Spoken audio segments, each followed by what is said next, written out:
amizao raha mamory anareo fianakaviany vadiko. Fa misaraka zahay.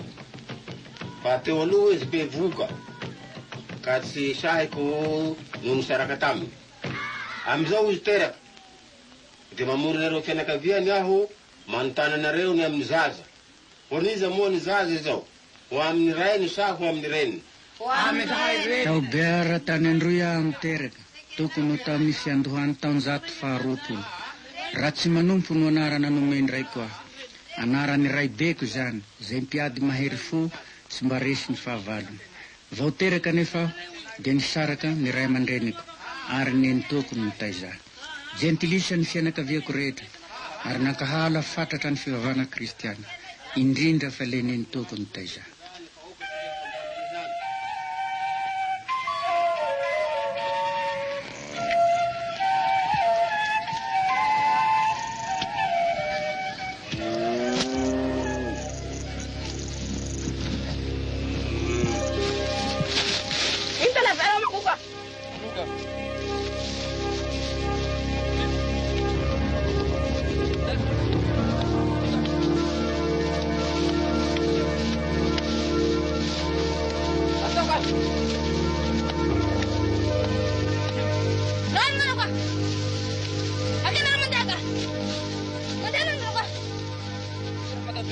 Nisy nefa zazalahy iray nitovy taona tamiko iray tanàna taminay zay tena nifankatia tamiko tokoa.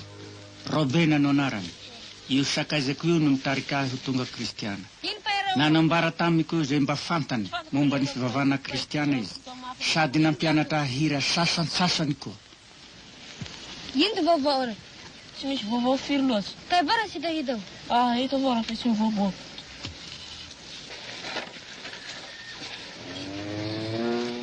Ty misy vaovao mampalahelo. Misy olona tonga teo fa maty ho ny rainao.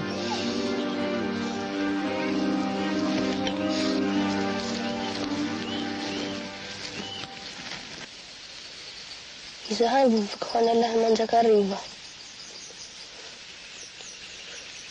Tadidina avy aty ray ty. Jesu pitiana. Tsy tadidiko fa ampianaro indray. Ity hira nampianarany Robena ity dia nanana ny lanjany tokoa teo amin'ny fiainako manontolo. Tia hira raha teo koa aho mazy. Jesu pitiana. Maninay tenina. Maninay ni tenina.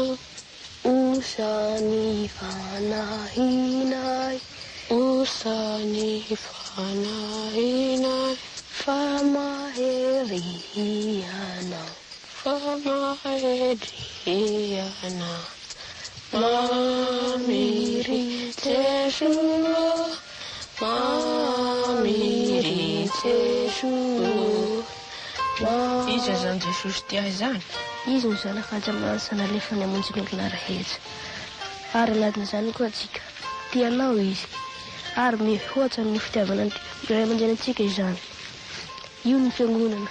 Io ny san'Andriamanitra. Tahitseo ve ianao? Eny.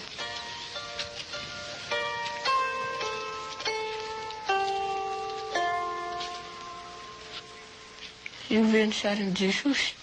Eny. Io ny sarin'ny zanak'Andriamanitra. Kanefa sary ihany io.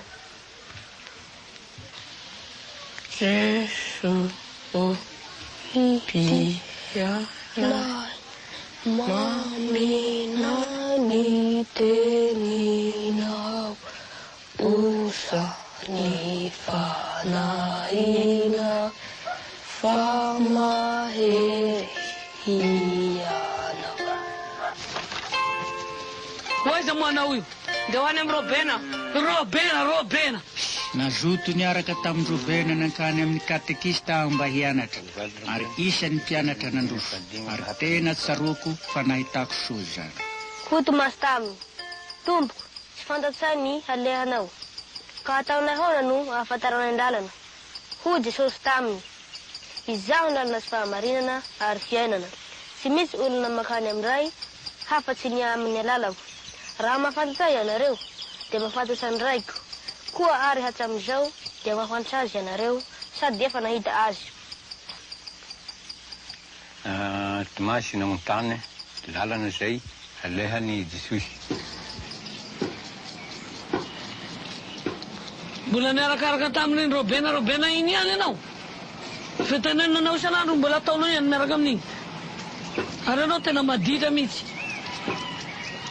Ireo kristianina reo tsy foinao. Ina no atiny anaovanao an'ireny. Fa andrarako anao reny mbola tsy mety anao. Matetika mihitsy milaza aminao. Fa maninona anao tsy miteny efa samantaninao? Tsy hitako izay havaly anao.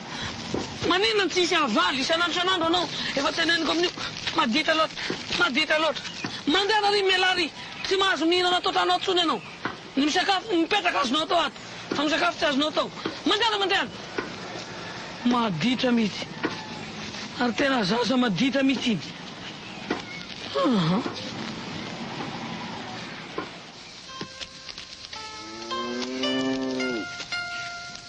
Akory kya? Sofa ao.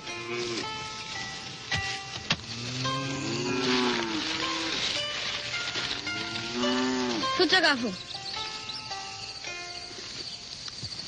Maharay talahy fa mivahany ny ntaony alahy io. Dia mena sakafo indray alahy. Tokony vidy filazantsara alahy. Zaho mahita masangara mivarotsy ny filazantsara io mora dia mora ihany. Tsy manam-bola aho. Ny volako rehetra dia nalainy ny taoko ka tsy meny tsony aho. Raha voalafo ny kitay amin'ny monseigneur dia halaiko dia hividy aho.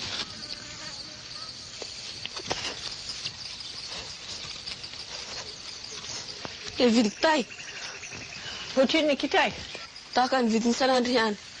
Mansoa tao eto azafady. Dia vidy filazantsara fa tsy manana. Mahafinaritra.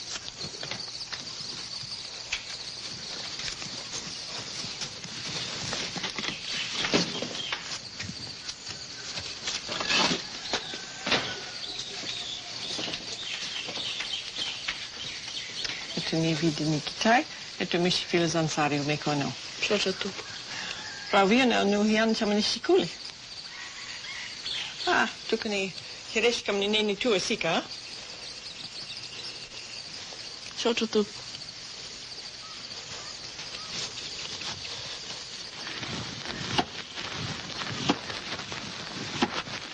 Manao hoana Ramatoa. Salama tompoko. Homany zanakao. Dia fantatao fa kinga sainy izy. Ary noho izany dia miangavy ianao mba mandefa azy hianatra amin'ny sekoly. Tsy mananjanaka fa tsy izahay. Ka tsisy andro ny ombonay. Fantatao fa araka ny didiny fanjakana zao, tsy maintsy mandefa azy mianatra. Ary ianao tokony hifidy raha hianatra amin'ny sekoly ny fanjakana na amin'ny sekoly ny misione eto an-tanàna. Tsy ahazo anjara amin'ny omby izy raha mianatra. Kanefa tsy andeha lavitra izy fa raha mianatra amin'ny sekoly eto an-tanàna dia afaka hanampy ianao izy. Mety izay? Mbola eritreritra aho.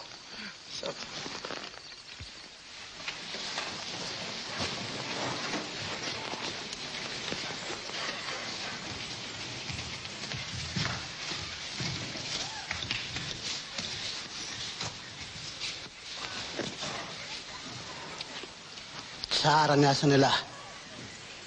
Mahafinaritra. Tohizo. Ary tokony hianatra ny matately lahy.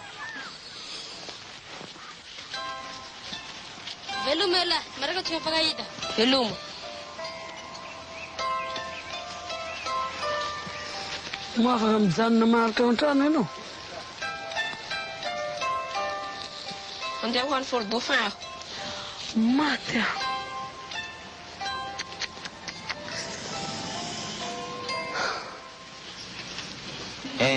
Azo mitapatapa. Fa misy aho.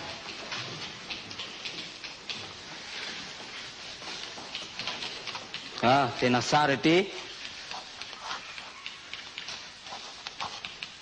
Ataovy mitapany faharoa. Ianao mbola misy diso kely, avy reny. Kanefa amin'izany rehetra izany dia manohatra nohony mpanjaitra isika. amin'ny alalan'ilay tiantsika.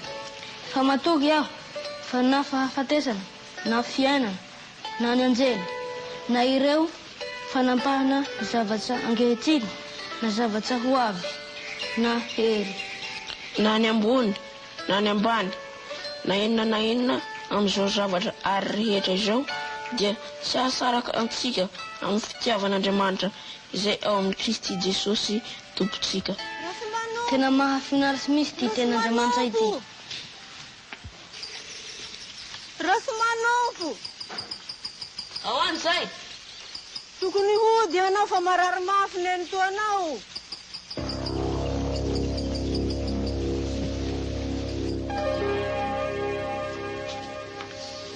Efa tonga Ratsimanofo.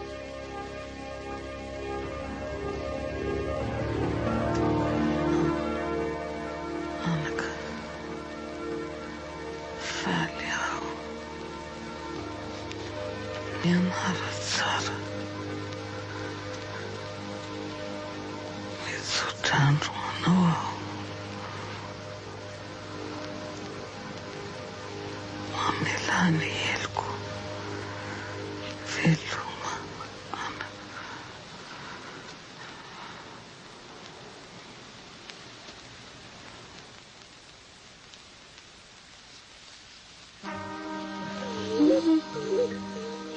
Tsy hay lazainy antsony ny alahelo. Nanampitrotraka koa ny latsalatsa nataon'ny fianakaviana zay ny hevitra fa nataoko nahafaty mento.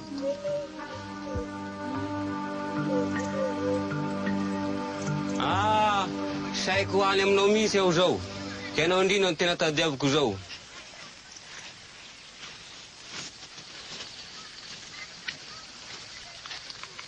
Nahazo telegramo tamin'ny missionnaire tany Mantately aho zao. Ka tokony hiverina hianatra any Mantately ianao zao. Tsy hiverina antsony aho, tsy hianatra antsony aho. Zany ihany nahafaty ny antoko.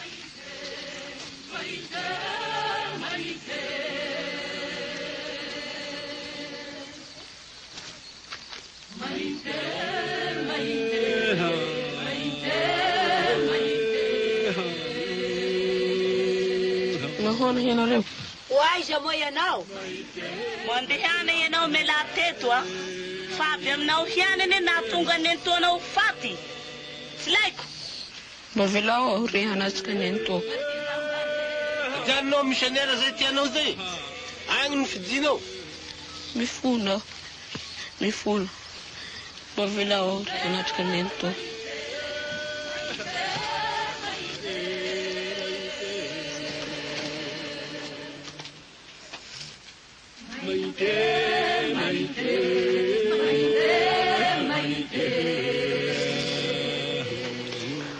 Mamela rinento malalo.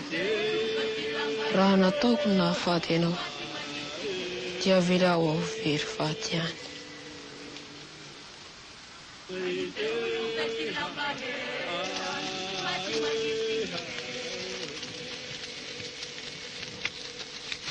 Tsy nahazo nanatrika ny fandevenana ny nitoko aho fa nalefa hiandry omby tany an-tendrombohitry belenalena.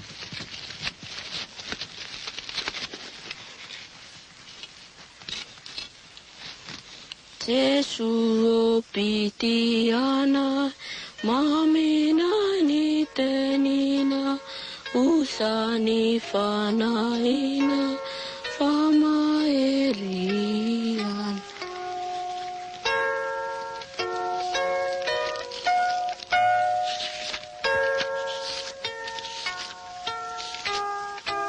Naniry ny verina hianatra tany Mantately indray aho. Nefa tsy nanaiky ny direktera raha tsy efa vita batisa aho aloha. Efa ela naniriako atao batisa.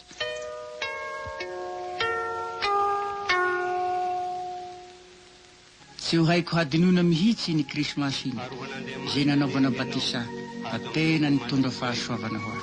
Ataoko aminao ny mariky ny hafi-fizaliana masiny eo amin'ny handrinao sy eo amin'ny trantranao ho famantarana fa hino Jesosy Kristy Tompo zay voahombo tamin'ny hafi-fizaliana ianao. Rasy manompo manao batisanao aho amin'ny anaran'Andriamanitra Ray sy Zanaka ary fanahy masina. Amen.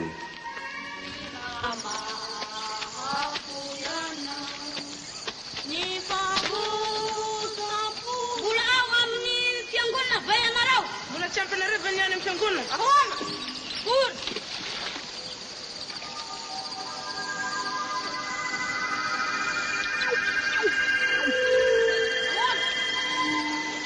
Ahoana ialahy tsy miteny aho?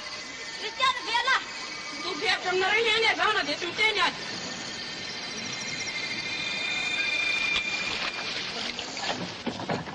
Raha vao vita batisa aho dia naverina ho any manatantely. Pastor Robert nanatitra tany. Tsy mbola fantatro ny momba ny fandavan'ny Peteran'ny tompo. Kanefa tsaroko fa nisy fahotana lehibe vita. Efa vita batisa aho ary tokony ho sahy hijoro vavolombelona ka ilaza zay tena hevitro. Nefa nisy feo nibitsika tao amiko nilaza fa tsy mampaninona n'Andriamanitra izany. Tsaroko anefa fa feo ny devolo izany. Marina tokoa fa diso ianao. Tokony ho nizoro ho vavolombelona teo anatin'ny ireo namanao efatra teo amoron-drano ianao. Kanefa fantatry ny tompo fa ny matanjaka indrindra dia misy fotoana izay mampalemy azy. Ary arak'izany no voalazan'ny baibolisika manao hoe raha miaiky ny fahotansika isika dia mahatoky sy marina Andriamanitra ka mamela ny fahotansika sy manadio antsika ho afa amin'ny tsy fahamarina rehetra. Vela ny helisika. Inona ary ny tokony hataoko pastora? Mibeba amin'Andriamanitra ka mangataha famelan-keloko aminy. Azoko atao ve izany amin'izao fotoana ankehitriny izao? Eny, tsy ferana fa azonao atao izany.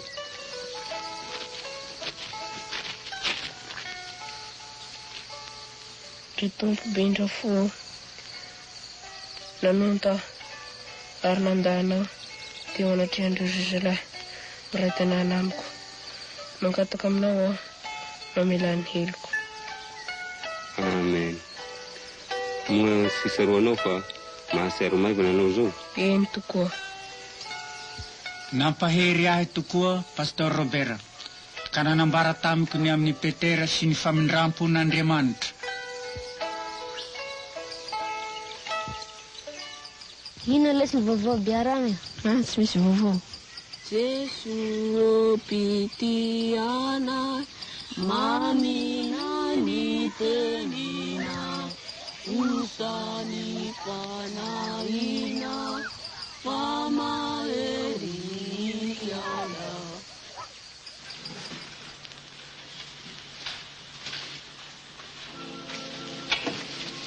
Nindan berat salah kusan asmanu ba piyoti ke bahkan belati salah sekilas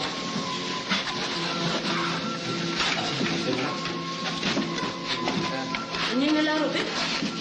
Robert. Ini melah. Robert. Ini melah Robert. Robert. Ini melah. Robert.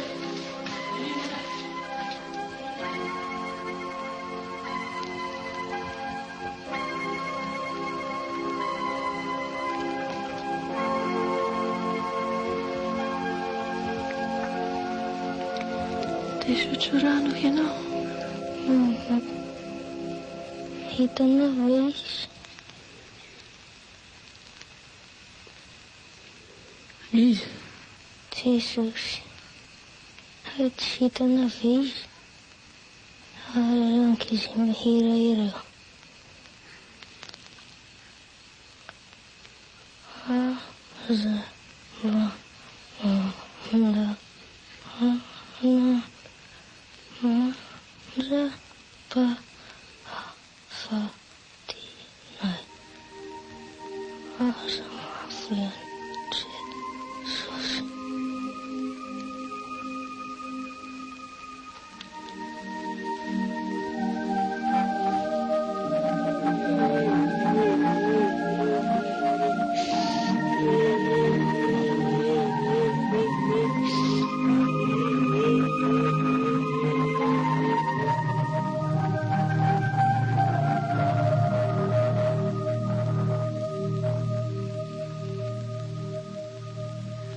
Ny fahafatesandrobena dia nitondra fiainana vaovao ho aho.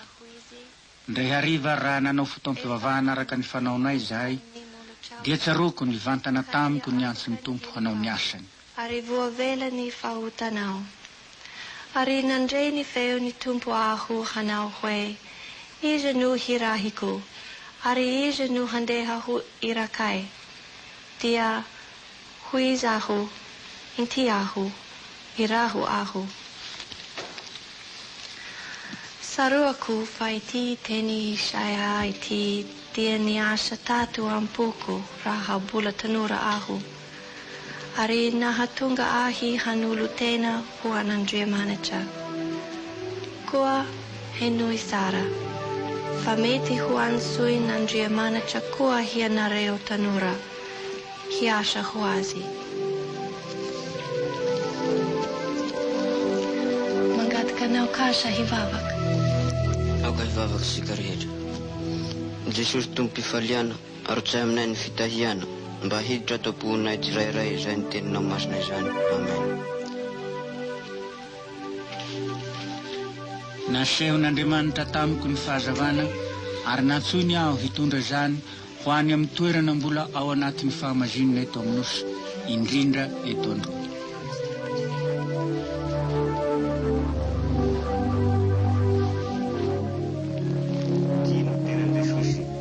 Andro iray toa zato tamiko ny nandraisanahy ho mpandray ny fanasany tompo. Efa nandrasako hatramin'ny ela io andro nanaovanahy confirmationa io.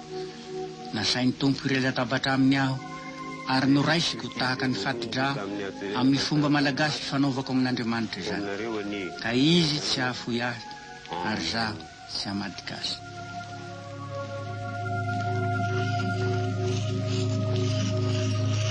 Manona dada Salama anak, pecha. Tugas soa ianao? Ie. Iala sasatra? Iala sasatra indray. Vao hoany na anaka dia nanofinao aho. Fa any aoriana any, dia ho lasa filohan'ny kristiana ianao. Ary zao anaka, nahita vady hoanao aho.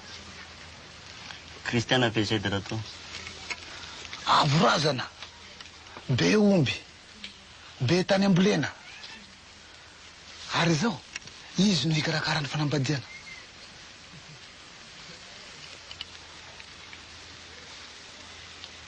Andeha aloha dada toa fa mbola hieritseritra.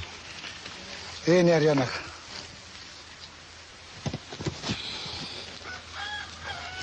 Fa izao aza manao ela loatra fa sao dia lasa niava.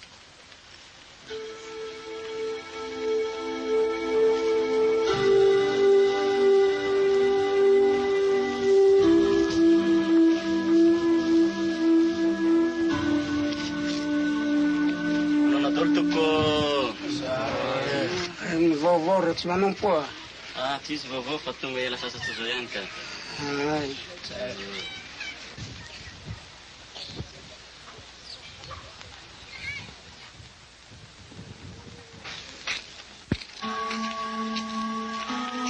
Sy nekeny fieritreretako ny hanambady vehivavy mpanompo sampy. Kanefa tsy nanahy aho fa napetrako teo am-pelatanan'Andriamanitra ny zavatra rehetra. Ary tsy diso fanantenana aho fa nahazo valim-bava.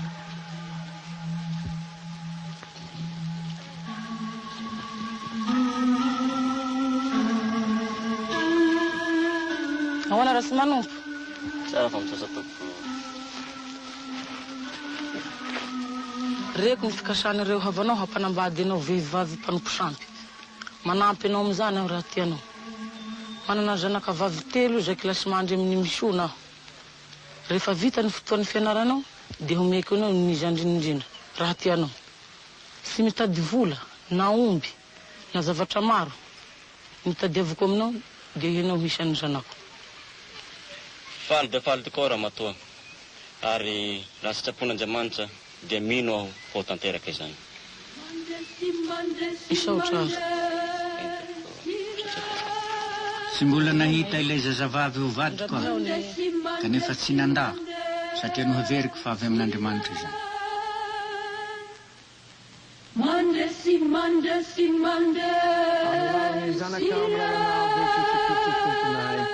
Amen. Telo taona taorian'ny fianarako tao amin'ny sekoly biblika dia natao ny fanambadianay. Kahinareo aniny Tompo ka hanomenareo fiadanana.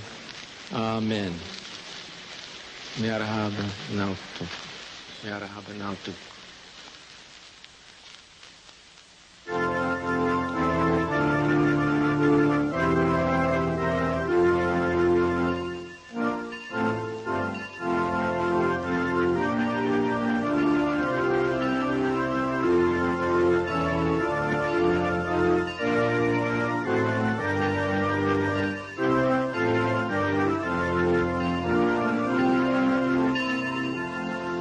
Andro monja taorian'ny nanaovana ny fanambadianay anefa dia tonga ny fiantsoanahy miaramila.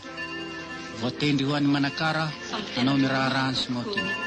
Raharaha mafy izany nefa nikiry hanaraka ihany.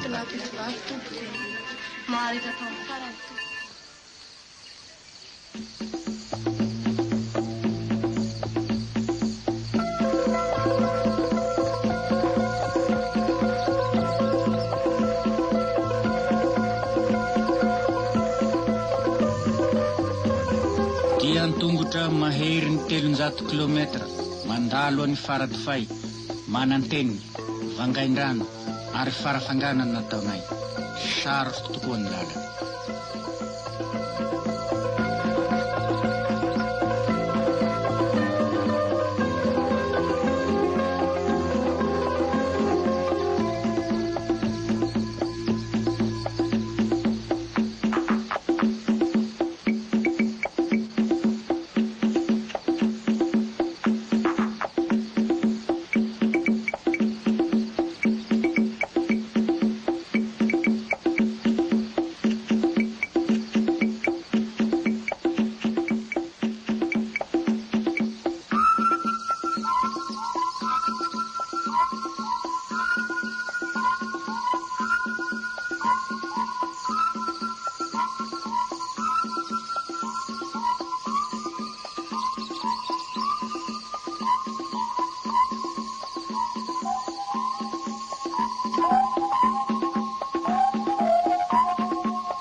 Vao niala ny Manantenina nefa izahay dia narary mafy ny vadiko.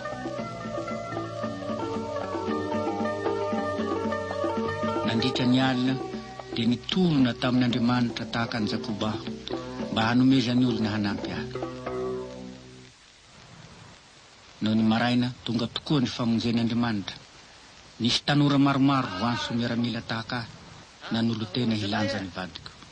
Ny valim-bavakazonay dia nanome hery anay ary mainka nanamafy ny finoanay fa tsy handao anay ny Tompo ary mbola tia anay. Salama.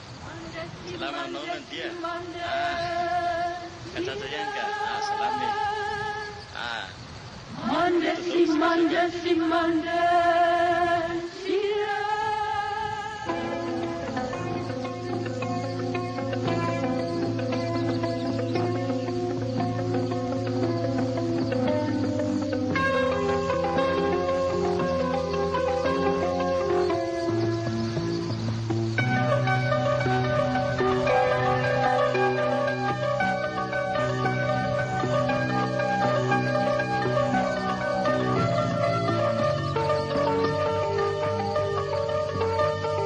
Nandeha tongotra herinandro zahay va tonga tany Manakara ary vao afaka 2 volana monja dia notendreny indray ho any Tolongoina izay tokony ho 200 kilometra avy ao.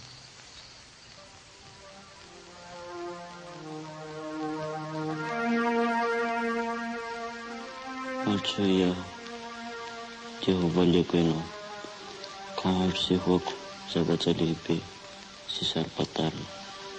Mbola tena narary nefa nivadiko tamin'izay ka tsy hitako izay atao. dia mbola nivavaka sy nitalaho tamin'ny tompo aho. Fantatro fa tsy afaka anampy intsony filanja ny vadiko ireo namako. Efa miaramila izy ireo izao ary fehiziny lehibe. Ianao sisa Andriamanitra mo any sisa tenaiko.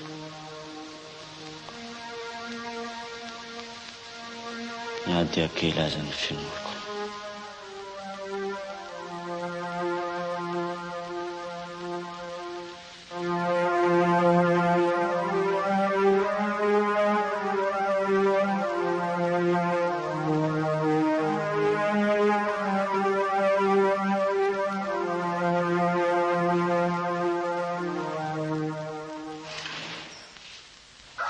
Tonga ny maraina dia nisy fahagagana indray nataon'Andriamanitra.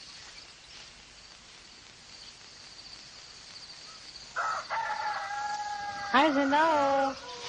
Manana Ramatoa. Aza matahotra fa hiaraka aminareo aho. Efa henon'Andriamanitra ny vavaka nataontsika.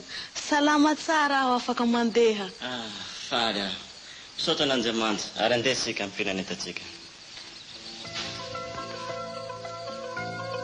Feno fisaorana an'Andriamanitra izahay noho ny fitahiana lehibe sy ny valim-bavaka mahagaga azony.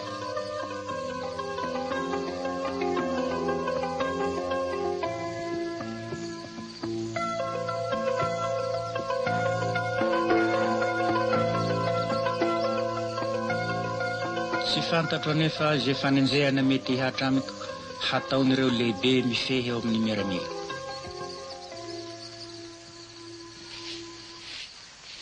Bien.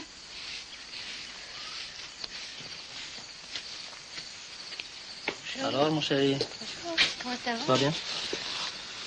Qu'est-ce que tu lis? Balzac. Corporal. Boy.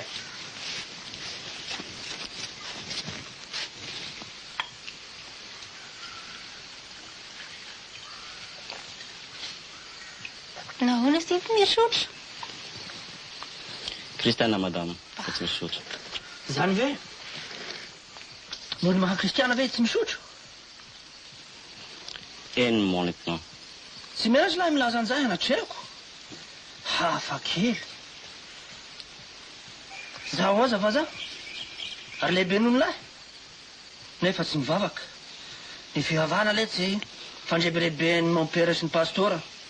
Anambakahana olona. Bahalainy vola.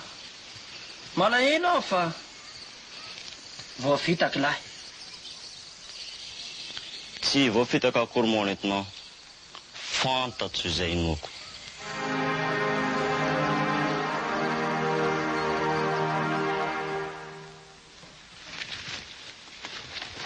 Ity taratasy entilahin'ny fanadinana maika eo. Efa rehefa be monitinao ny andro. Ka meka plaza tora-pitsy mararana. Maika dia maika io raha io. Entilahy zao. Hitanao monitinao. Fa raha tsy be ny andro. Koa Miaramila sy mahalala toetr'andro. matahotra monitinao. Matahotra. No avera fa kristiana sy matahotra ninona.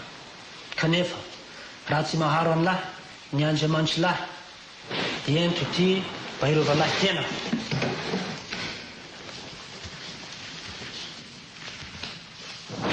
Matahotra.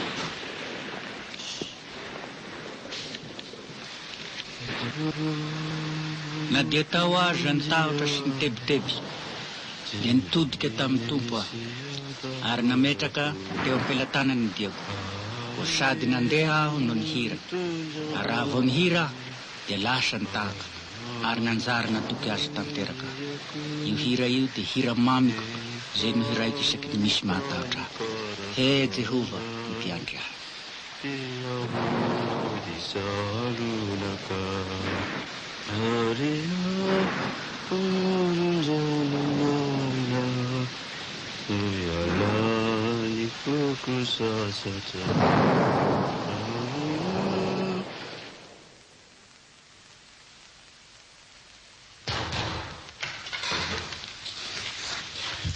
Misy inona moa sergent?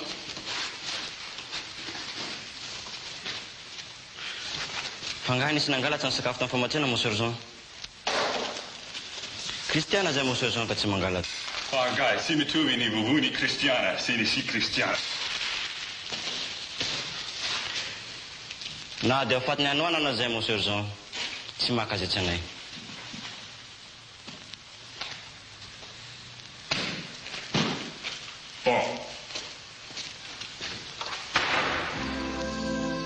aza matahotra fa tsy nisy ratsy zay nataoko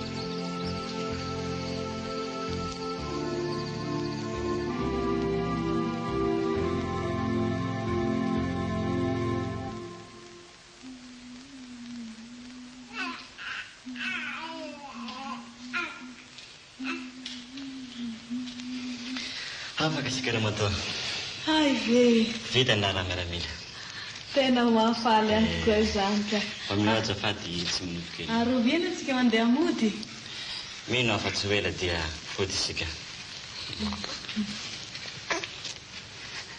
indre lehibe ny fahasoavan'Andriamanitra sady nomeny volanjanatsika isika sady nahavita ny raha miaramila ka mino aho fa tsy hoela isika dia fody any amintsika tsara izany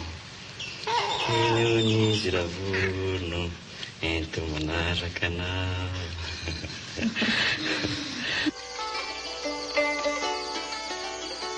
dia lasa nody zahay mivady sy ny zanakay vao teraka fifaliana lehibe taminay tokoa zany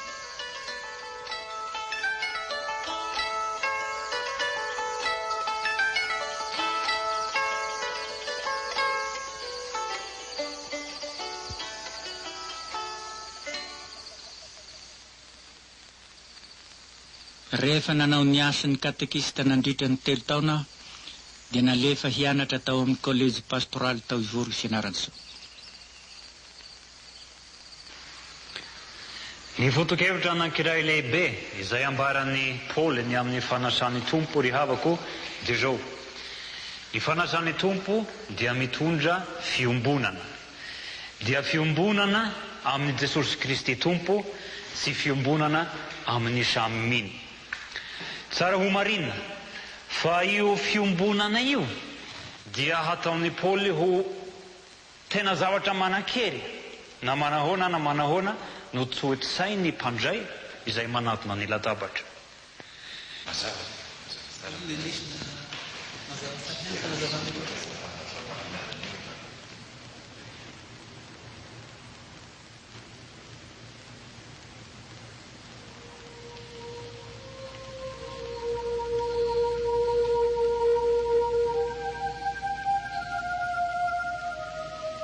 raha io efa nafona izy anakay iray izao amin'izay marary mafina anankiray tsy hitanay izay todiana afa-tsy aminao irery maro ireo marary nefa nisy tsaminao eny na ny maty aza dia natsanganao tompo ianao amirainay sy tsano izy amen.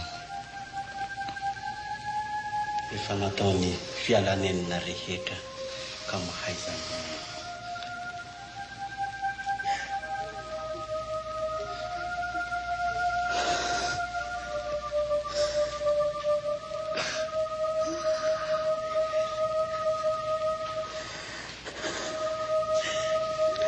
azafady indrindra tompo aminareo mivady misy zavatra kely ho lazaiko aminareo mosy mpianatra amin'ny collège pastoraly ianareo azafady tompo fa sy zah no tokony hampianatra an'ireo satria ianareo no tokony hampionina sy hampahery ny hafa mizaha toetra anareo Andriamanitra ka mahaiza mampionina sy mampahery mahaiza mionina tompo.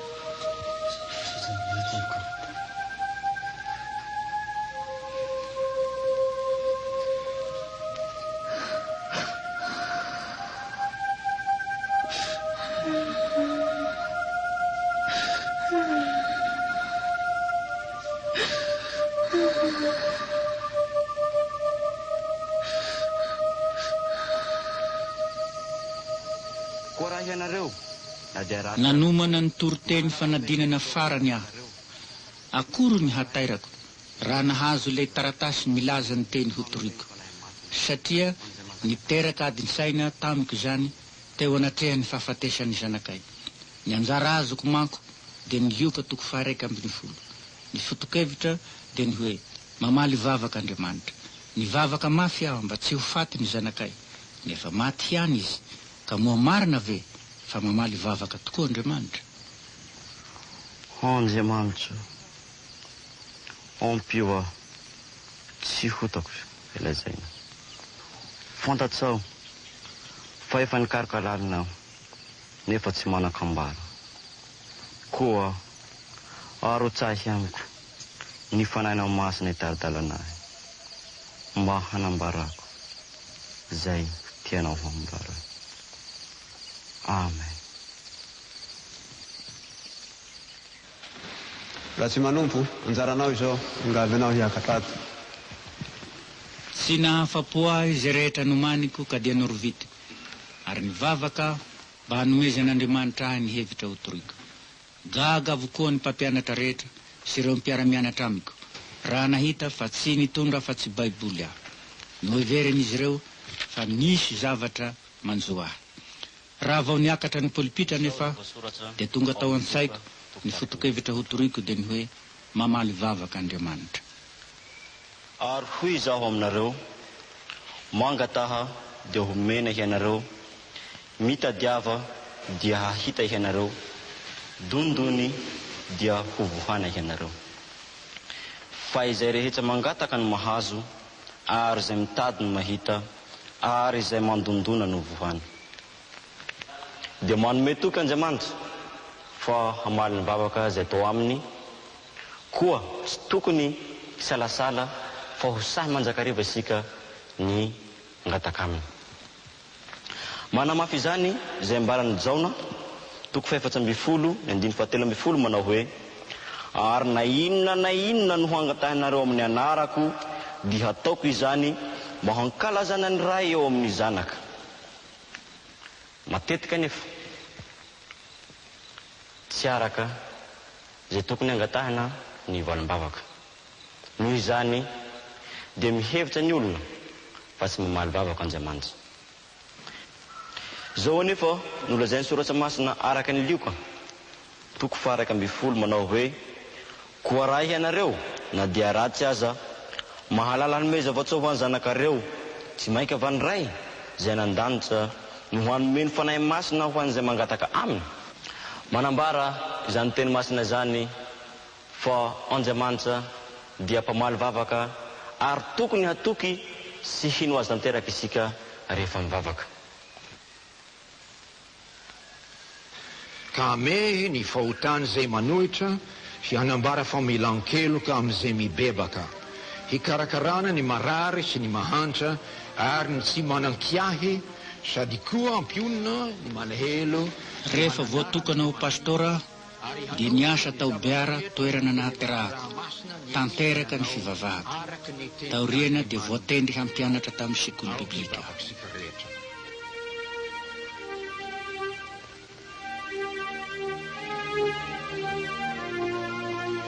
Ry Andriamanitra be indrafo, ianao no efa nampianatra anay amin'ny alalan'ny zanakao lahy tokana mba hangataka anao haniraka piasa amin'ny vokatrao, satria be ny hozinjana fa ny piasa no vitsy.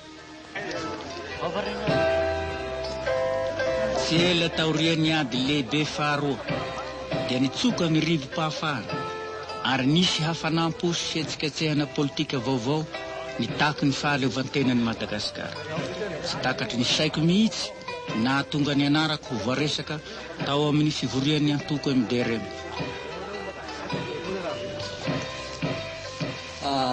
Tonga eto moa zay nga paster, tsy afenina aminao fa nisy dinidinika izay ny fanaovanay. Nivoromako ny antoko MDRM ka anisan'ny voaresaresaka tao ny mombanao. Noho ny fitokisan'ny vahoakanao te hianao no lany ho mpitahiry vola ny antoko. Ho mpitahiry vola hoe tompoko? Raha tena tsy azoko atao mihitsy izany. voalohany indrindra tsy mpikambana ao amin'ny tokony direma faharoa manaraka izany mpiasa-piangonana rahateo tompoko. Hay, efa sotranao ve ny elan'ny Madagascar zingany français ve pasera? Izany velively tompoko, mitovy hevitra aminareo ary mankasitraka dia mankasitraka tokoa ny azahoantsika ny fahaleovan-tena. Nefa very fa tsy tsara ho an'ny mpiasa-piangonana ny milatsaka isan'ny mpikambana amin'ny antoko politika satria mety miteraka fisaratsarana eo amin'ny fiangonana mantsy izany. Comment very pasteur? Eny tompoko. Manaiky tahiry vola ve ianao na dia tsy milatsaka mpikambana amin'ny antoko azy? Raha toa ka tsy ofisialy tsy ofisialy tompoko ny mampitahiry ny volany dia mety kokeko ihany ny anao izany araka ny fiangaviana. Mitady olo mahatoky manko zay ry pastor. Misy olo tena ny vahoaka any amin'ny fanjakana hitondra ny fangatahany malagasy ka hitokisany amin'izany ianao.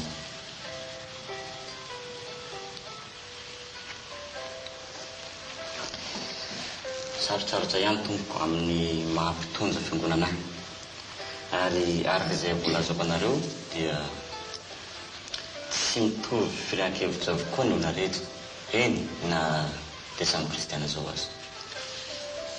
Tsy sapanao ngary nga pastora fa tanindondrotra ty firenensika ty amin'izao fotoana zao. Eny marina dia marina tokoa io tompoko. Manaja anao izahay amin'ny mahapastoranao sy ny asanao. Kanefa ho raisinay ho adidy lehibe dia lehibe ny fiaraha-miasa hanavitra ny tanindrazana.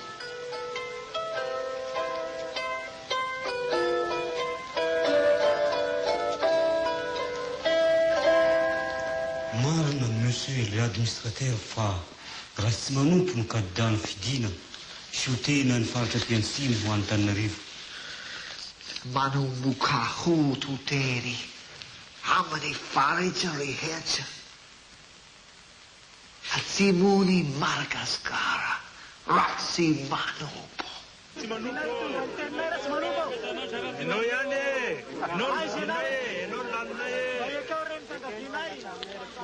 Tsy mbola nisy izay fotoana na tsy arovako ny alehibe ny fitiavanao Andriamanitra. Fotoana sarobidy izay itadiavan'ny firenena ahy izao. Fantatrao fa manome tsiny ahy ny kristiana sasany. Eny, tsy misy miafina aminao ny ato am-poko koa ampio aho Andriamanitra. Voafidy ho conseiller provincialy avy amin'ny antoko MDRM samy hafa nandraisan'ny olona izany. Taony faly ary taony tsy faly. Nahagagahy anefa namangiany ilay kandida ny fanina tamiko nefa resiko izy. Ary tsy maintsy ho lazaiko anao. Mialoha izany anefa dia miangary ianao aho hianina mba tsy hilaza izany na aminiza na aminiza. Fa zava-dehibe loatra izany fa miankina amin'izany ny fiainantsika amin'ny raharahy sy ny fiainan'ny firenentsika. Misy tsy ambaratelo-panjakana izay nolazainy chef de province ahy omaly hariva tao amin'ny biraony.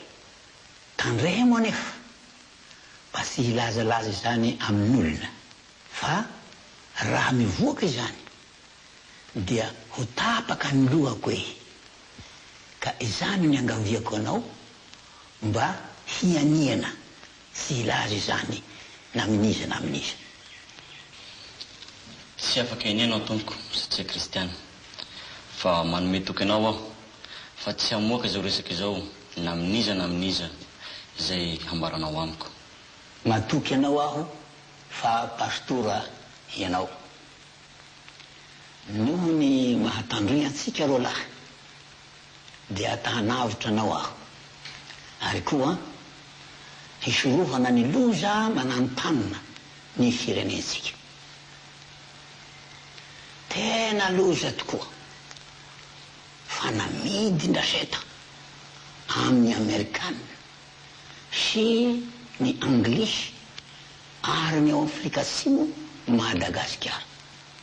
Mazava ho azy fa sy ekeny fanjakana fransay velively zany fa tsy maintsy hisy ady mahasiravina sy raha mandriaka eto amin'ny firenentsika ny atomboka ty androy izany zavatra izany ary lazaiko anao fa hianao no hosamborona voalohany sy ho voloina satria araky ny fifidianan'iny dia ianao ny very ny fanjakana fa ho lehibe ny fahavalo amin'ity faritra sy mety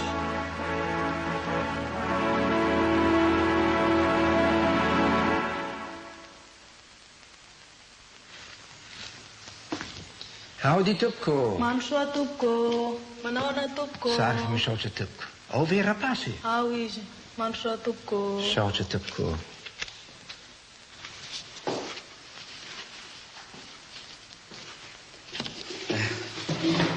Manaona tompoko. Sary misaotra tompoko. Petsapetsary tompoko. Saotra tompoko.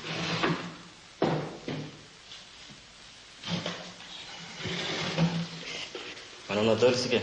Tsara misaotra tompoko. Manao ny ankizy? Tsara misaotra tompoko. Zany hoe ny antony amangiako anao dia misy resaka kely ataonsika rahalahy. Tompoko. Fa ny fiangonana rehetra sy ny filohan'ny fiangonana rehetra dia samy manaiky fa tsy mety raha sady mpitandriny ianao ny mpanao politika. Ahoana moa tompoko no tsy filazaina roa tena mpandoana izany. Raha tao matsy ka nampisafidianina dia tsy misy atakaliky mihoatrany mampitanjana. Fa ankehitriny dia sarotra amiko manao izany.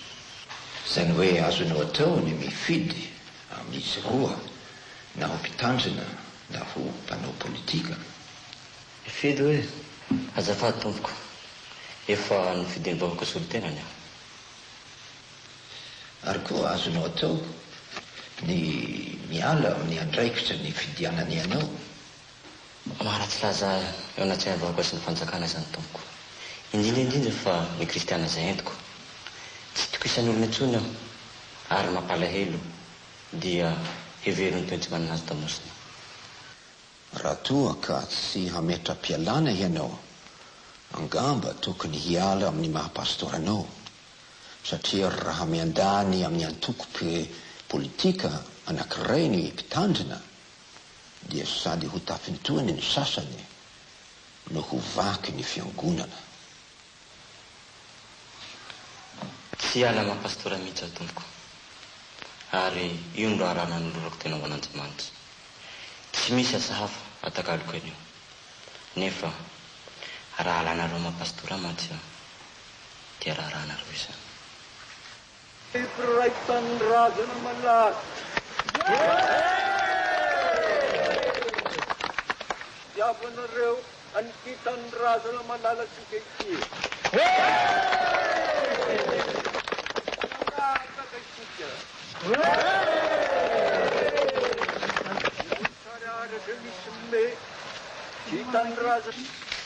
Mianaka manerina ny fifaharotany avaratra ny fikomina monsieur l'administrateur ka tokony anara-masokaiky ny korontana ataony MDRM any atsimo ny fanjakana. Zavatra ray ihany noa tao. Ny fisamborana ny pasteur efa nolazaiko anao iny. Marina zany.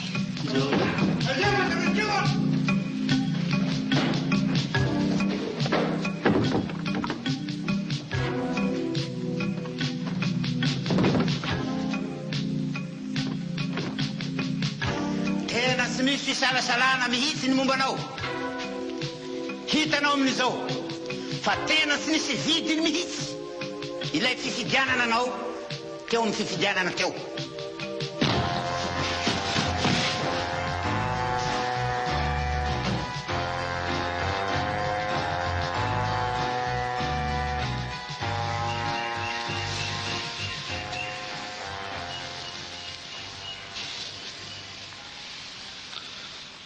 Andriamanitra, tsy fantatro ny antony sy ny havaran'izao. Ny any fantatro dia zanakao aho Ary eo am-pelatanana tsy misy zavatra mety ho tonga amiko ka tsy fantatro. Omeo hery aho lahy eo, azoko mijoro na inona itsany, na ho faty na ho velona. Amen.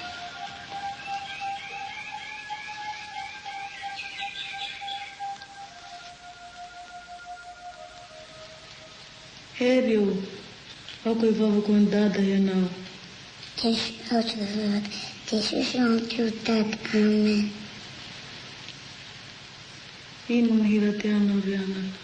Jesus mpamonjy mahira. Ndao ary hiratsika.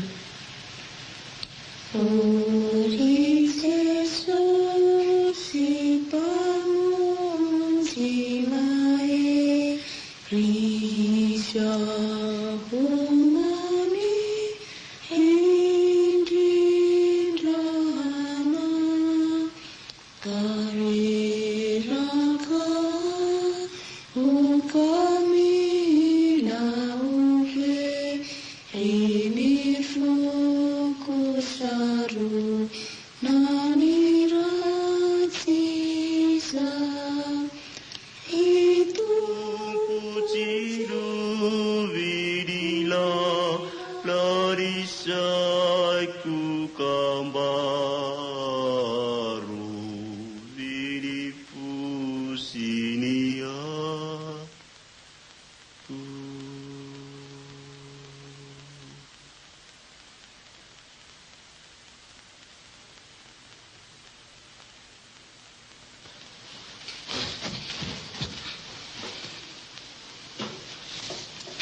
Saingy sy hita ao ny momba ny autorisation amin'ny chef de province. Tsy nisy taratasy tompoko, fa mbava ihany nanaovana izany. Mandainga ianao, pia tsara velasy, sady kaniosa koa. Ahoana ny conférence lehibe nataonareo teo analohan'ny fiangonana tamin'ny alahady 13 avril. Ilazainao tamin'izay efa hisy tafaka tonga avy Afrika Atsimo sy avy any Amerika hanavotry ny malagasy. Tsy marina izany tompoko. Nisy olana nandray an-tsoratra ny teny sy ny kabary rehetra nataonareo tamin'izay. Eto am-pelatanako ny taratasy mirakitra izany. Sia, tsy marina izany tompoko. Ary mangataka aho mba fanatsena amiko ny olona nilaza izany. Aleo mihaona amin'ny mpamasavy toy izay mifanena amin'ny mpandainga tahaka anao. Dia ho hita tokoa mantsy ny mampandainga. Hitako vosoratra eto ny teninao izay milaza heniko fa hiady amin'ny fransay ny malagasy. Ino dikan'izay?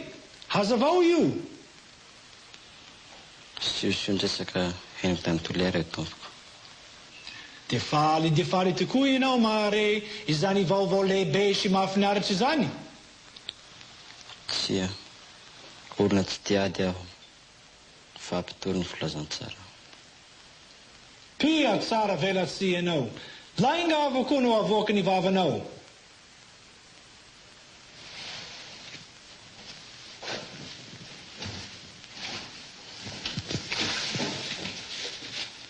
Azafady tompoko. Inona? Fa te hanana baiboly aho. Hatao inona? Efa natakalanao tranomaizina ny fiangonana.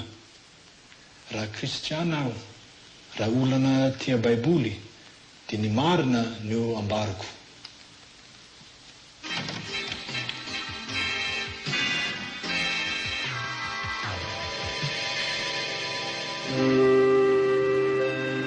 Dia nafindra fonja izahay ka nalefa tany faradofay.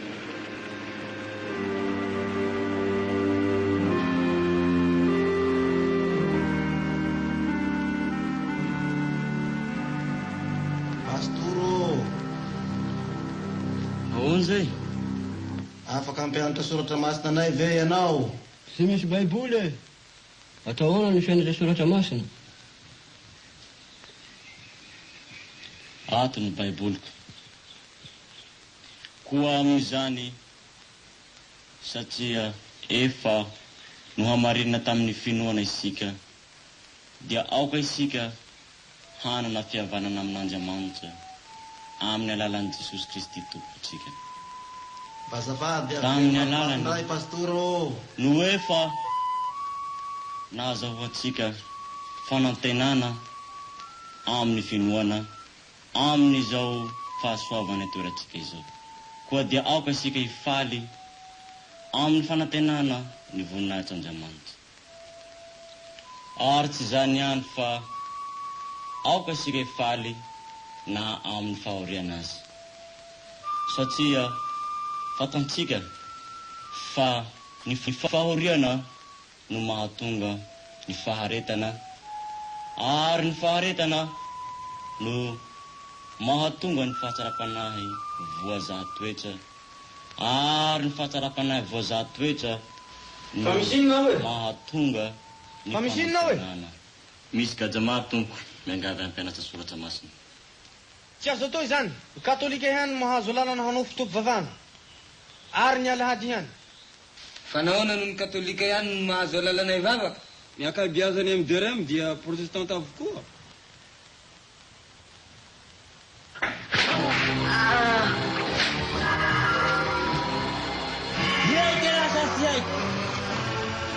Hitanay io! Hanao sinasatry areo! Sia! Hisy le aloha! Andre, sanahy!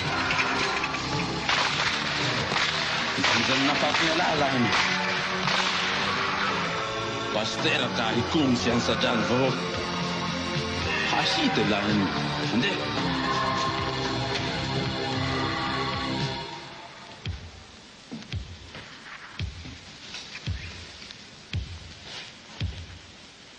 Hitady fomba metimety kokoa aho hanandratana ny fanahiny alahy ho any amin'ny tany tsy misy lainga.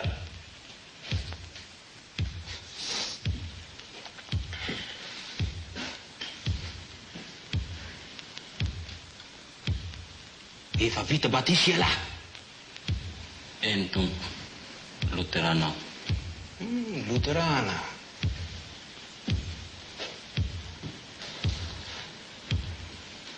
Misy gadry nataony alahy batisa ve tato? Tsia tompoko. Tsy fantatro fa mahazo manao batisa ihany koa. Hay! Tsy fantatry ny alahy fa misy fanaovim-batisa ato. Eto any io ry zalahy. Ary ataovy batisa tsara dia tsara. Amizay mety ho tonga tena masina dia masina izy.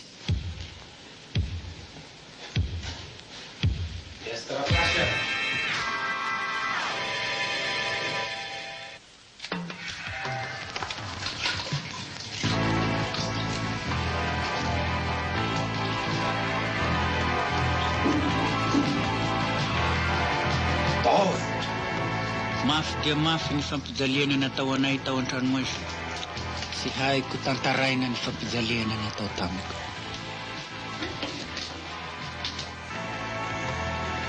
Ino no antony tiran'lahy miandirany?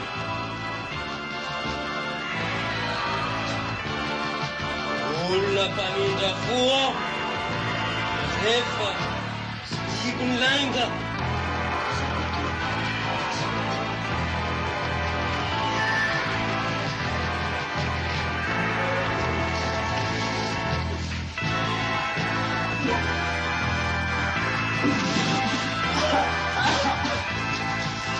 Olay ohatran'izany anjoany ahy. Ary mety aparany fahafatesana. Gasao! Inona ny tetika reo MDRM? Gasao!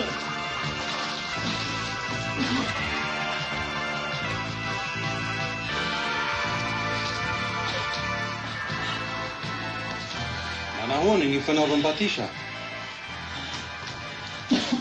Mbola velona izy rampitso.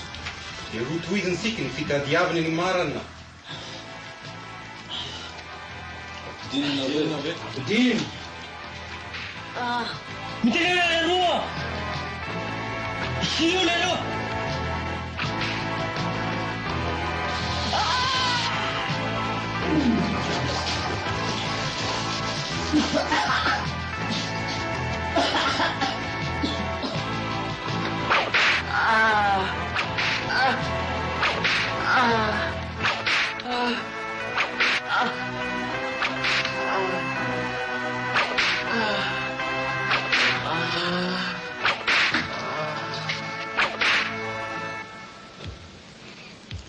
Raha ny marina tompoko no tadiavinareo fanjakana dia izay no azoko ambara nefa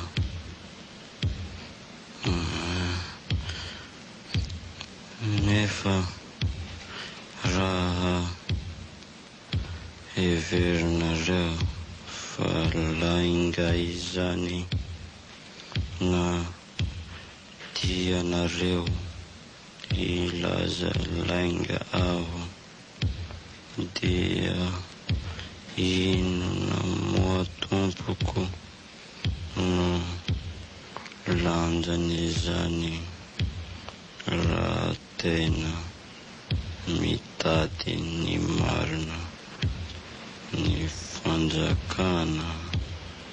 Pasteur, tsy mila toriteny na sermona avy aminao aho. Ento arivo.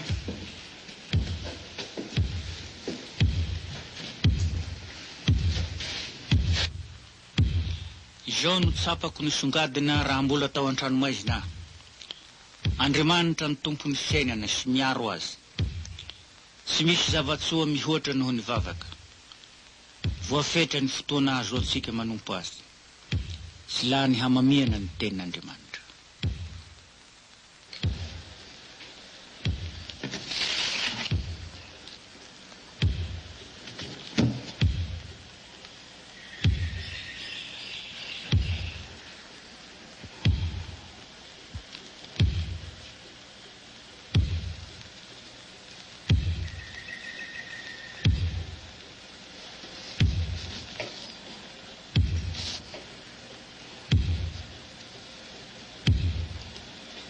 Tena nampalahelo ny fanahiko tokoa ny nanaovako sonia ilay fiekenkeloko asamboka. Fantatro anefa fa raha tsy nanao izany aho dia ho faty tamin'iny andro ny ihany, ka tsy ho fantatry ny taranaka teoriana ny marina. Tsy nampaninona izy vokatry ny fitsarana, na fanamelohana ho faty, na fanafahana ahy tanteraka. Ny hanin'ny riko dia ny hahazoko milaza ny marina eo amin'ny fitsarana.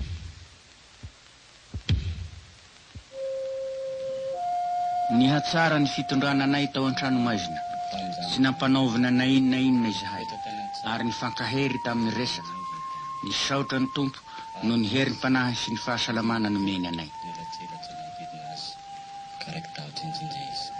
Azafady, aiza ny efatra ny pastora raha tsy manompo? Varavarana faharoa, nefa 2 minitra ihany no azoko menanao iresana anamiko.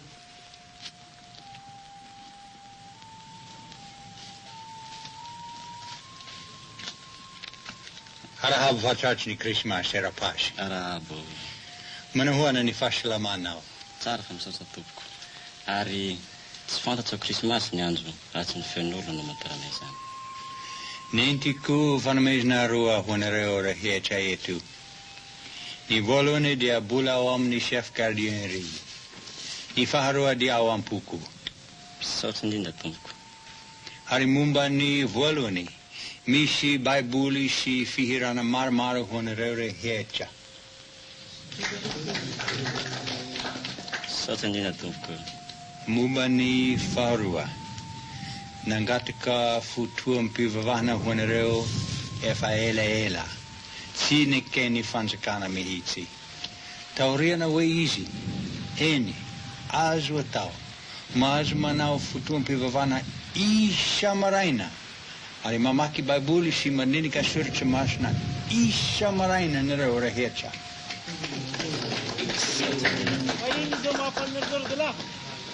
Mitsindrany eo missionnaire Baiboly sy firana isika ary afaka mianatra sotra masina sy mivavaka. Dia misaotra ihany koa tompoko. Veloma tompoko ao.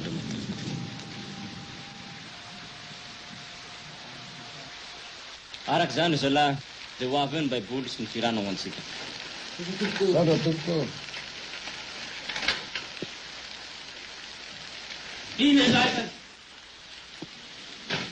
Nandritry ny fotoana ny gadrako tao an-tranomaizina dia nahavaky ny Baiboly manontolo intelo aho. Izany dia nanome hery ahy sy nanamafy ny finoako. Saroako fa nanomana ahy tamin'ny asa fanompoana hataoko aty aoriana izany. Azafady solo, vakio ny salamo, toko faharoa amby roapolo, manomboka amin'ny andiny faha-efatra ambin'ny folo sy ny faha-enina ambin'ny folo. Ifarano idina ka mivaha ny taolako rehetra, manindrona ny tongotra mantanako izy. Ary boto, vakio ny Isaia, toko faharoa amby dimampolo, manomboka amin'ny andiny faha-efatra ambin'ny folo. Ny tarehiny dia simba ka ohatra ny sy tarehin'olombelona akory, ary ny endriny ohatra ny sy endriky ny zanak'olombelona. Toko fahatelo amby dimampolo, manomboka amin'ny andiny faha-efatra sy faha-fito. Nefa izy dia voalefona noho ny fahatsoantsika, nefa nampahoriana izy, dia nanisy tena ka tsy lohabava, dia tahaka ny zanak'ondry entina ho vonoina.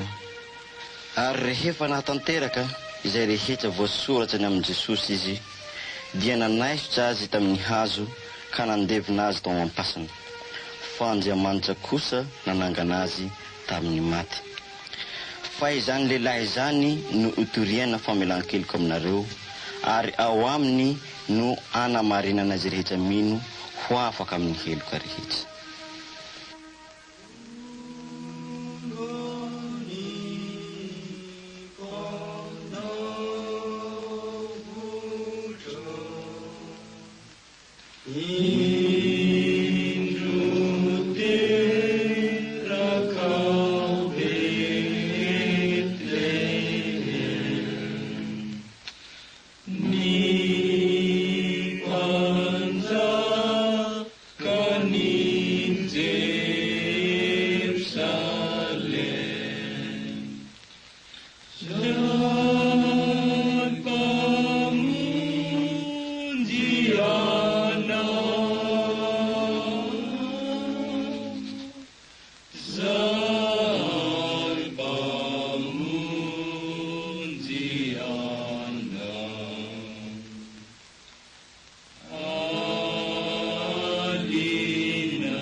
Mahagaga ihany ireto olona ireto, na dia efa eo ambaravarany fasana aza rangahy dia mbola misaotra sy mideran'Andriamanitra foana.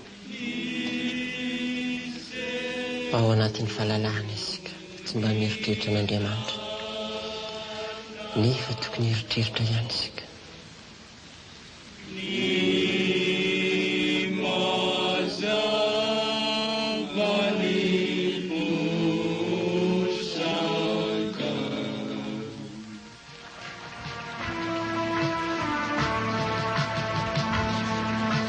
Valo ambin'ny folo mirahalahy zahay nalefa tany Antananarivo, natao vavolombelona tamin'ny fitsarana ireo solombavam-bahoaka MDRM.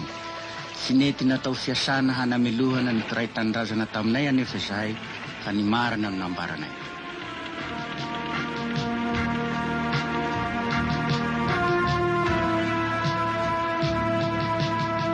Eny, fantatray ny zavatra nihatra taminareo, indrindra ny fampijaliana natao taminareo.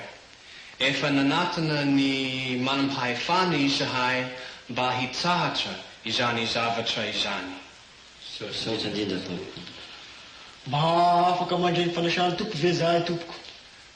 Angamba mbola tsy ho azo atao izany. Fa nahoana tompoko? Tsara aloha raha miandry kely, satria mety hahatezatra ny mpitondra izany.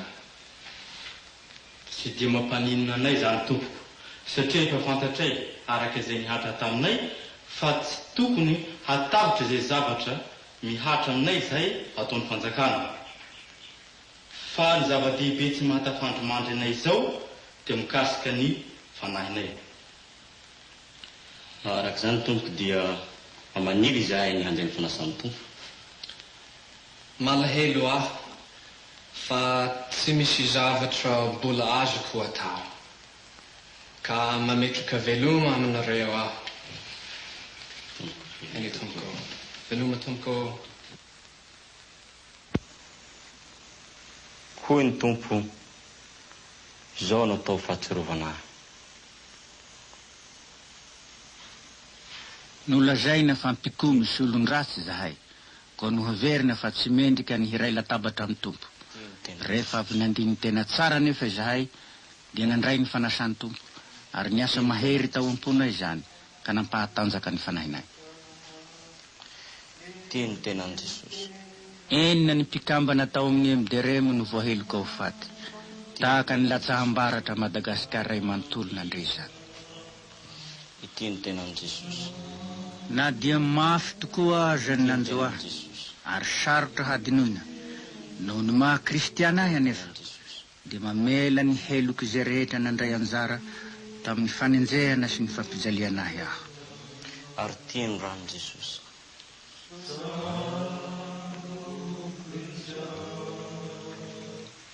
Tiany ranon Jesosy.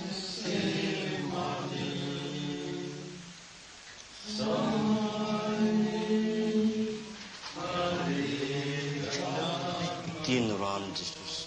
Rehefa nigadra roa taona aho, dia notsaraina tany Faradofay. Mandrony voapanka.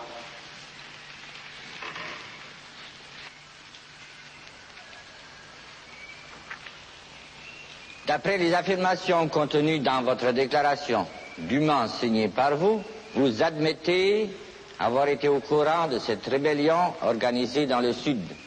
Et pourtant, vous n'en avez rien dit aux représentants du gouvernement. Araka ny taratasy misy ny avinao dia nalala mialoha momba ny fikomina tany atsimo ianao nefa tsy nampalala izany tamin'ny fanjakana.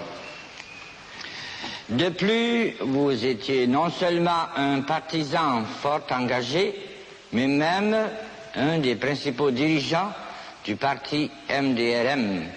Et vous avez pris une part très active à ces événements.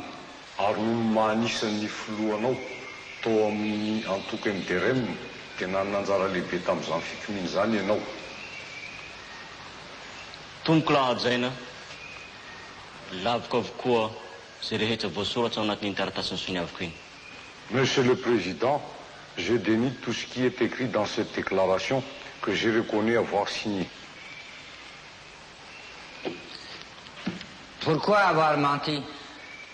Et pourtant, vous êtes pasteur. Raha tsy nisoniaviko masy tompoko iny taratasy iny dia tsy afaka nijoro teto tahaka izao aho, fa efa tany ambany rangolahy na tsy hita faty tahaka izay. Nampijaliana mafy aho tompoko ka tsy nafantatsa intsony izay rehetra nampanaovina. Si je n'avais pas signé, Monsieur le Président, je ne serais pas là devant vous en ce moment. Je serais déjà au tombeau. J'ai été torturé à tel point que je ne pouvais pas savoir ce que je faisais. Mahazo mipetraka ny voapanka.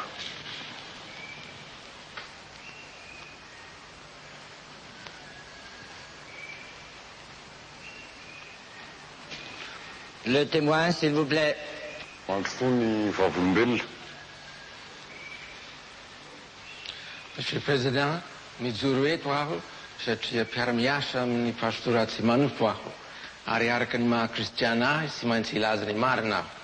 Monsieur le Président, je suis ici en tant que proche collaborateur du pasteur Ratsimanoupo et en tant que chrétien, je voudrais apporter un témoignage dans cette affaire. Tsy azoko inoana, Monsieur le Président, fa nitady komy na handratradra Ratsimanoupo. Je ne veux pas croire, Monsieur le Président, que Ratsimanoupo cherche à se rébeller ou à tuer. tsy zany velively no ifidianany mpiray tanandrazina azy ho solotenany fa no izy tia fahamarinana ary olona mahatoky. Je crois que ce n'est pas pour cette raison que ses compatriotes l'ont élu, mais parce qu'il était un homme épris de justice. Et c'est aussi un homme de confiance. Tia tanandrazina izy ary manoatra tanteraka ny fankahalana olona. C'est un patriote et il est contre la haine. Telopolo taona izao, Monsieur le Président, no niasako teto Madagasikara. Tsy mbola nahita malagasy kristiana namono olona na vazaha. Je suis à Madagascar depuis 30 ans, Monsieur le Président, mais je n'ai jamais entendu ni vu un malgache chrétien avoir tué un vaza ou quelqu'un d'autre. Mino aho fa tsy tao an-tsainy raha tsy manompo mihitsy izany hamono olona izany. Et je suis convaincu, Monsieur le Président, que Ratsimanoup n'a jamais eu la moindre intention de tuer quelqu'un. Saotra, Monsieur le Président.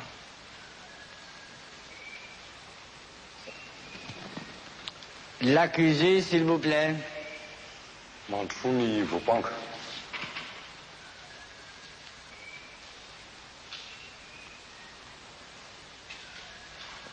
Après avoir entendu l'accusé et conformément à la loi en vigueur, le tribunal condamne le sieur Ratsimanumpu à 2 ans d'emprisonnement et à 3 ans d'interdiction de séjour.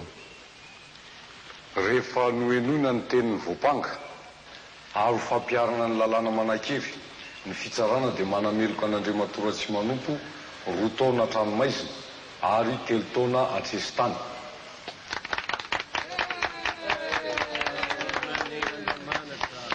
De toute façon, la peine corporelle est déjà purgée.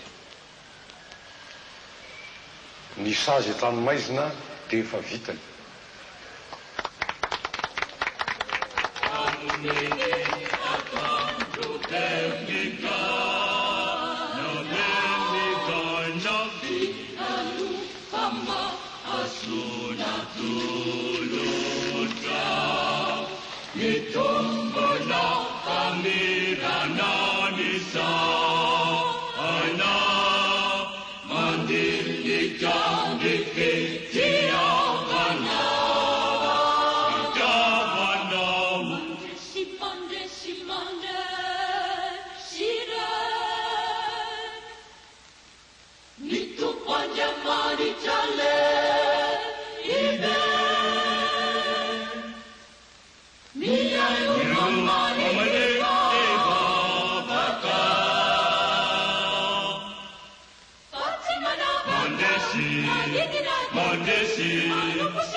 Lasa nandeha tany an-tranon'ny pastora Jeremia aho mba hanontany azy raha toa mahazo mandray ny fanasan-tombo.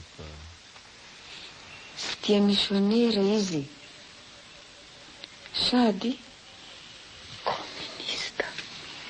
Ay!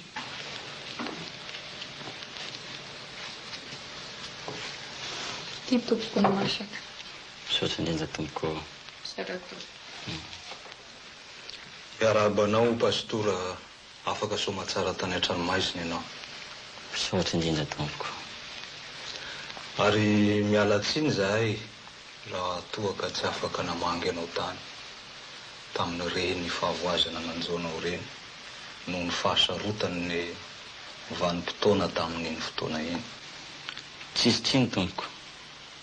Fa ny antony nahatongavako dia te hantaninao kely raha ataoko azo atao.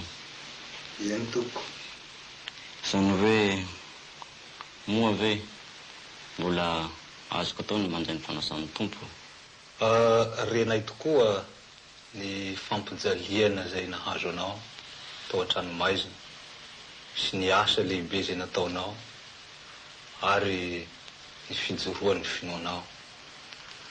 Ka ny momba ny fanontanianao tompoko dia ataoko fa tsy misy antony manakana anao mihitsy ny tsy handraisanao ny fanasan'ny tompo, fa dia faly mandray anao zahay. Satria tompo. Tino rano Jesosy. Tahaka ny fifalian'i Jakoba ny haona tamin'ny Esau ny haravoko, raha nilaza izy fa azoko atao tokoa zany. Efa ela aho mantsy tsy nandray ny fanasan'ny tompo tao am-piangonana niaraka tamin'ireo kristiana namako. Tino rano Jesosy.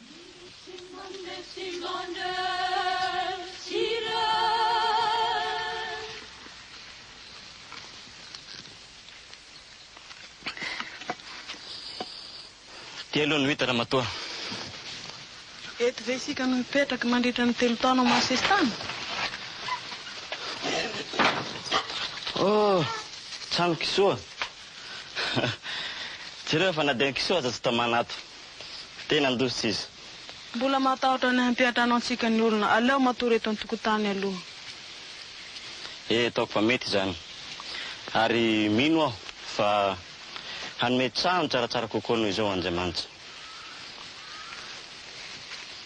Sy nahalala olona hivantanana tao beraketa izahay na dia iray aza. Fa dia nankinay tamin'Andriamanitra ny zavatra rehetra. Ary natoky azy tanteraka izahay.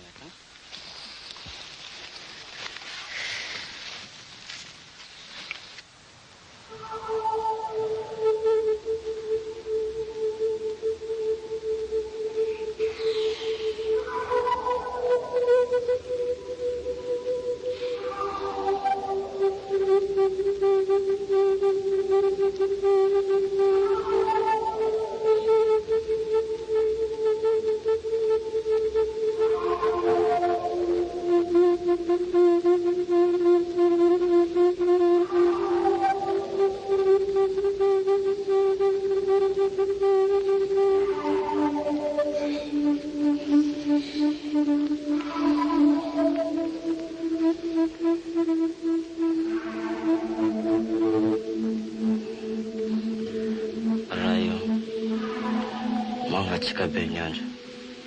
Hitanao fa mijaly reto zanako. Tsy hitanay izay todihana afa-tsy aminao irery ihany. Mangataka aminao izahay mba mampoti-fotsy iray na roa. Amen.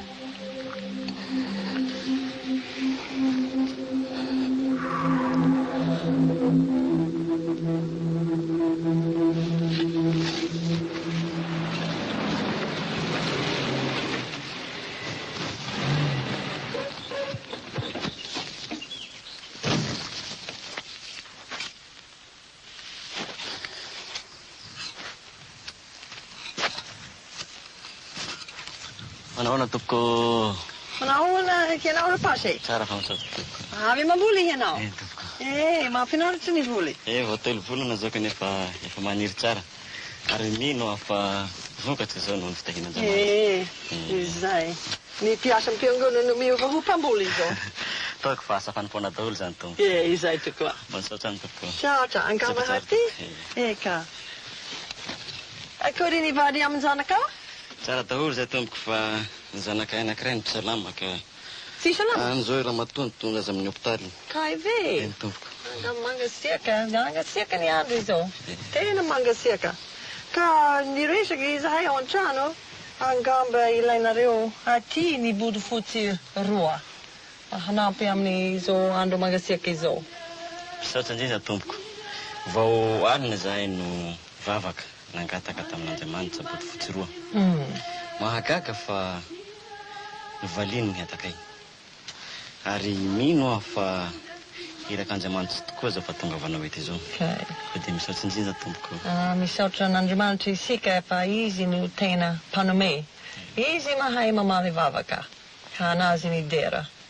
E dia maniry soa honareo izahay. Mbola nitohy hatrany ny fahagagana nataon'Andriamanitra taminay. Ohatra, bodofotsy roa no nangatahako, ary tao koa ny vokatry ny tany. Mankina. Oka zay zanako, tsy manahy io. Oka zay. Ao, vita izy fa usitrana anao. Oka zay zanako. Oka zanako. Oka tsy manahy. Vita. Sotrana. Oka zanako. Sabetsaka tumbo. Oka zanako.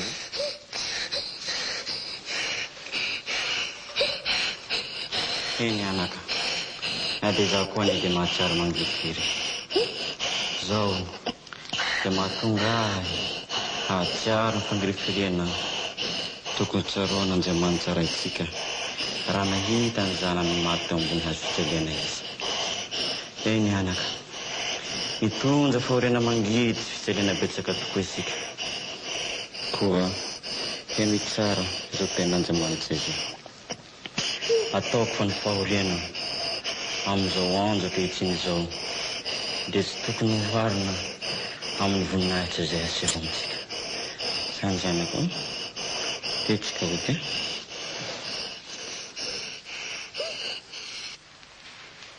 Faly aho miarahabanao fa afaka soman tsara. Misaotra indrindra tompoko. Nitondra fahoriana mafy tokoa ianao. Eny tompoko, fa ny tena mafy tamiko dia ny nanjea siosiony resaka nandeha fa nalana tsy ho anisan'ny pastora intsony aho. Anisaho tompoko dia tahaka ny mena rano misy poizina. Kanefa izao milaza aminao aho fa ny konferansy lehibe dia nandany mbola hanohizanao ny asan'ny pastora. Ary raha ny marina no lazaina dia maniry zahay mba ianao indrindra no hisolo ny pastora ambosary. Faly dia faly tokoa tompoko mandray izany vaovao lehibe izany. Araka izay riny tompo dia mbola pastora indray aho sady hanompo azy no hanompo koa ny fiarabelonamiko. Dia maniry ny fitahian'Andriamanitra hombanao mandrakariva. Enganie ho lavorary any sakany sy andavany ny asanao ho an'ny tompo. Mirary soa tompo. Saotra indrindra tompoko. Mandray anao an-tanandroa zahay ary maniry ny fahasoavan'Andriamanitra hombanao mandrakariva voninahitra Jesosy Kristy.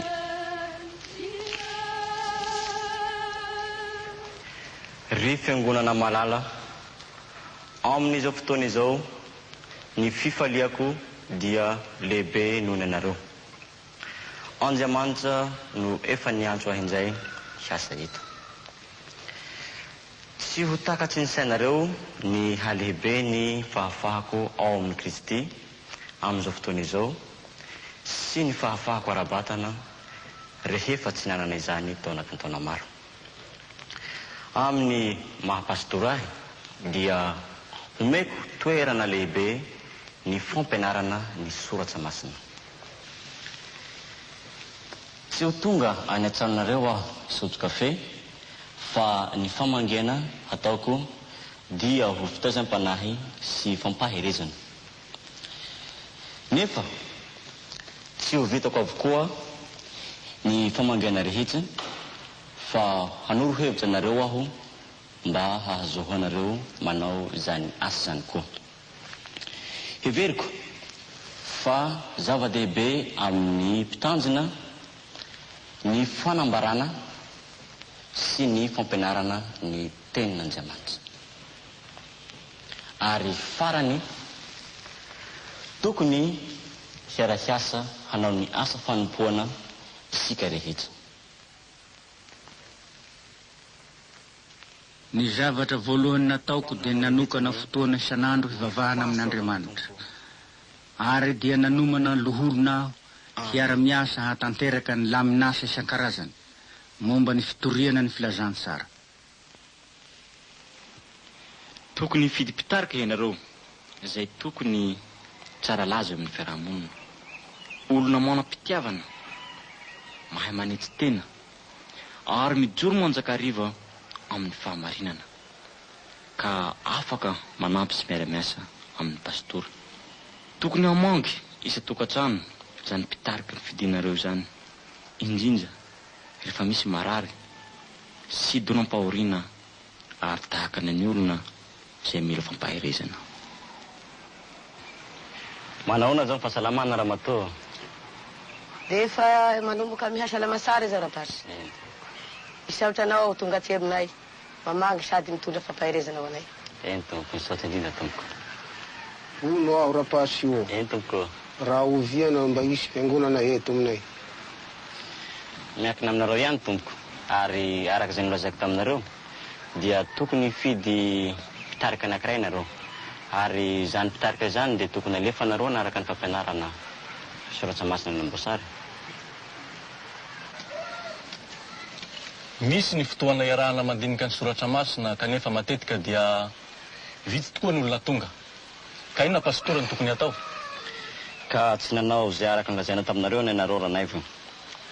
Tsy nifidy mpitarika nareo, izay tokony alefa nareo hanaraka ny fampianarana atao eto. Efa niteny tamin'ny olona ihany aho fa tokony nifidy mpitarika izahay. Kanefa ka tsy raha nasa moa ranaivo ny zavatra lazaim-bavanao. Ko tsy mahagaga raha tsy misy ny vokatra. Ary henoko toa nifidiny olona ianao mpitarika nefa nandà. Tsy izany fa be rarahany aho e. Eny, be rarahany ao ranaivo. Nefa tsy misy raha lehibe mihoatra ny raran'Andriamanitra. Jereo mivarotsao mandroso tsara. Ary fitahian'Andriamanitra izany. Raha atao moa tsy ranaivo, ianao ny mpitarika. Ireny olona be dehibe mividy zavatra ato aminao reny, raha tarihinao dia mino aho fa ho maro tokoa ny olona anaraka ny fampianarana Soratra Masina. Koa zay ranaivo, eritrereto tsara dia manao veloma anjam-piaona.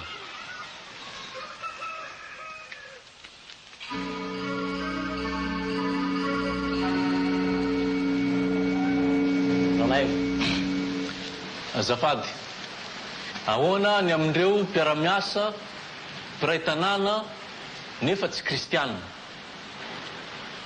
Ny andiny fahaenam-bifolo manaraka ny mamaly izany. Manana onjy hafa izay tsy amin'ity valety aho, ary reny koa dia tsy maintsy ho entiko ka ihainy ny feoko, ary ho tonga andeha ndray izy sady raha ihany ny mpiandro. Fatantsika fa raha toa ka misy zanako mivery dia mety tsy ahita ny lalàna mody izy. Fa ianao no tsy maintsy mandeha mitady azy ary mitondra azy miverina rehefa hihita indray izy. Mamy ny mody, nefa tsy misy lalana hiverenana raha tsy amin'ny alalan'i Jesosy rehetra ihany. Ianareo zao no mpitarika ao amin'ny tanàna misy ianareo, ary aza dinona fa mpiandry koa ianareo. Tsy maintsy manangona sy mikarakara ary mamahana ny onjy ao amin'ny tanàna misy ianareo ianareo. Laozany vadiko aho Rapasy sy reto zanako 5. Lany amin'ny fisotroan-toaka daholo ny vola rehetra. Tsy misy intsony na dia niohany reto zaza ireto. Tsy misy mpanampy aho. Na dia ny finoako aza mila hozongozona. Tsy hitako mihitsy izay ataoko Rapasy. Tsy tokony ho kiva ianao Ramatoa. Maro ny tahaka anao. Mahireza mivavaka ary mivavaho ny vadinao. Maro ihany koa ny tsy mananasa nefa kiresaka amin'ny fiangonanao, tady olona hampiasanao na dia tapakandro ihany aza. Mahireza Ramatoa, aza-kivy. Saotra Rapasy.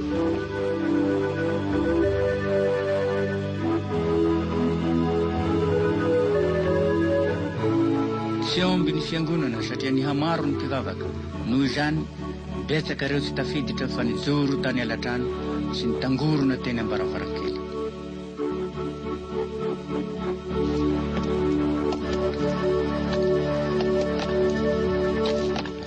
Vaty hanaovan'ino aby reo dadabe?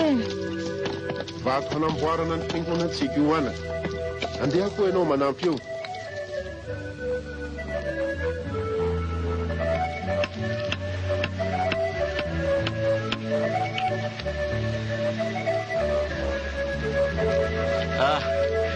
Vadiko. Fahasalamanao. Tsara fa misaotra. Manao ni anao? Salama. Zao ve rapaso no halehibe ny trano fiangonantsika? Eny ringaranjia. Zao no alehiben'ny trano fiangonana. Kely loatra zao pasteur. Ataony moa fa izao takatry ny volantsika. Mba zafady vahao kely le tady dia miopike anankiray ato.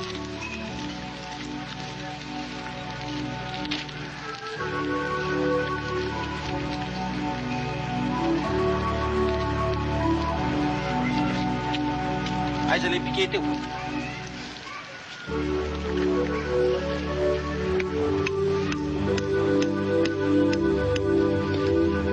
Aiza ry ngaranjia no ahitana volanaovana an'izao. Aza malahelo anao pasteur fa izaho ny antoka ny lany rehetra. Ho tahin'Andriamanitra ny ianao ry ranjia ary minera be ny lany. Zatra be dia ranjia. Mahafinaritra tokoa ry ranjia zao taona zao.